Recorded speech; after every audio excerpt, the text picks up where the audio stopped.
Close-up look this morning with Congressman Greg Pence on the phone with us this morning. Congressman, one of the things you've been focused on is things we need to do to safely reopen the economy. Give me an update from your perspective.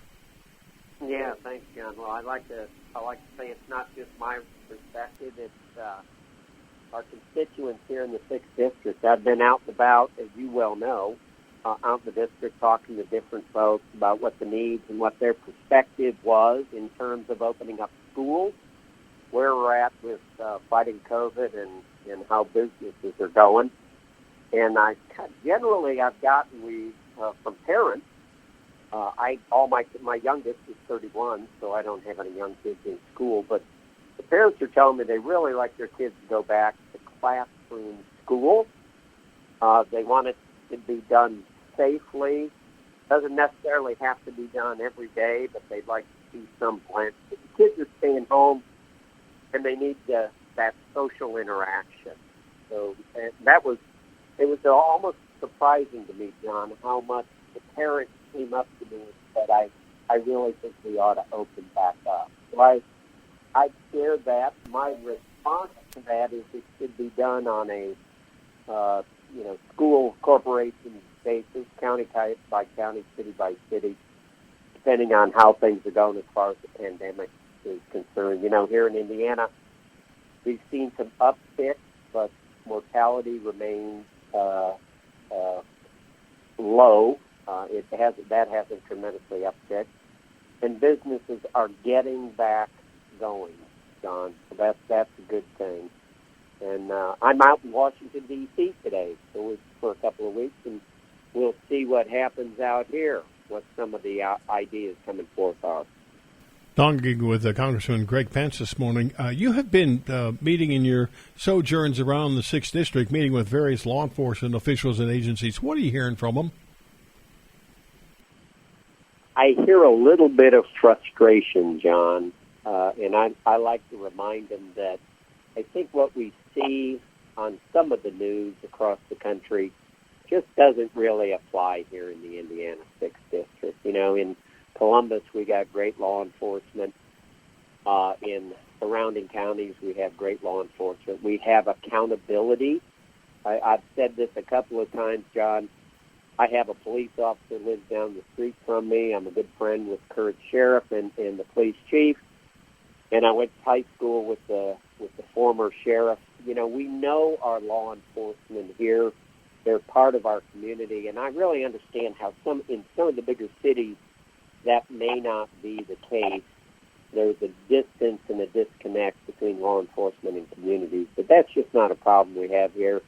But again, the frustration in some of the rhetoric that law enforcement has had to hear about, and I've assured them that, we're not going to pass anything that's going to take away qualified immunity, which is protection for them and their family when they do their job properly. When they don't, that's criminal, and they're held liable for that. But qualified immunity has a great deal of precedent set in the Supreme Court for decades.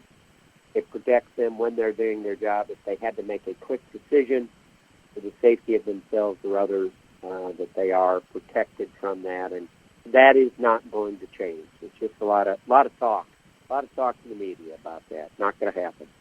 Talking with 6th District Congressman Greg Pence this morning. Talks underway about a new stimulus package, and you've been around a lot in this district. What are Hoosiers saying they'd like to see in another stimulus package?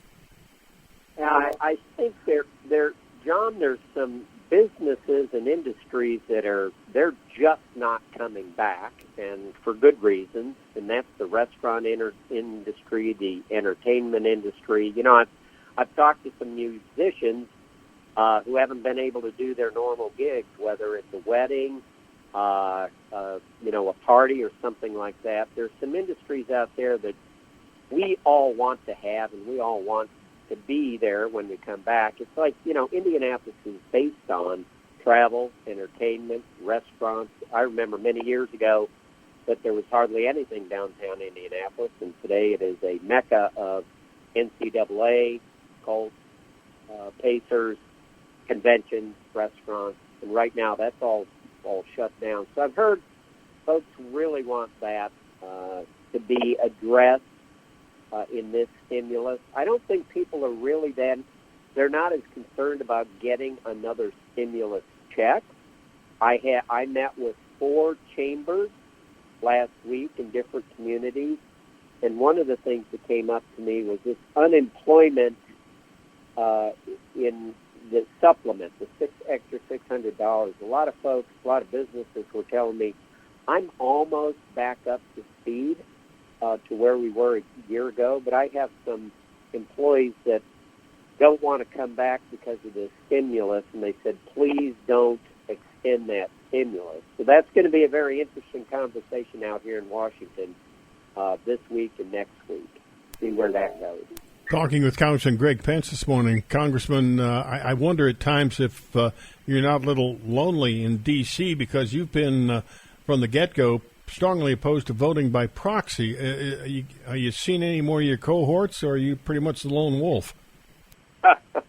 Well, we'll find out, John. Last week I flew out Tuesday night, flew back home on Wednesday because we had one committee hearing, and me and my 13 friends were sitting there. Now, let me tell you, there's 68 people on that committee.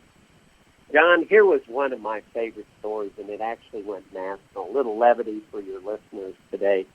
You have to pop up in the screen if you're not present physically, and you have to show your face, say your name, and say yay or nay and vote.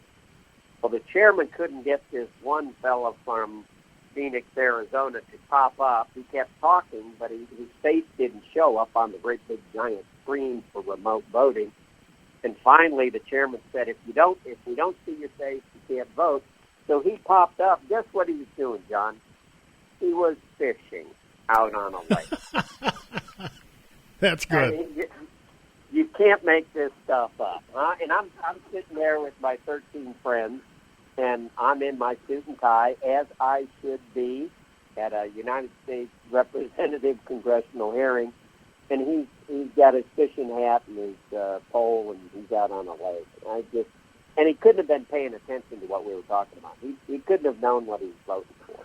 And so that's a shame. That's a shame. Talking with U.S. Congressman Greg Pence this morning. Congressman, it was good to see you a couple of weekends ago when we had the little patriotic shindig at Rural King in town here. And thanks for your support and involvement, and we appreciate the information this morning. Stay in touch, all right? All right, thanks, John. Good to see you. Good talking to you. Have a great day.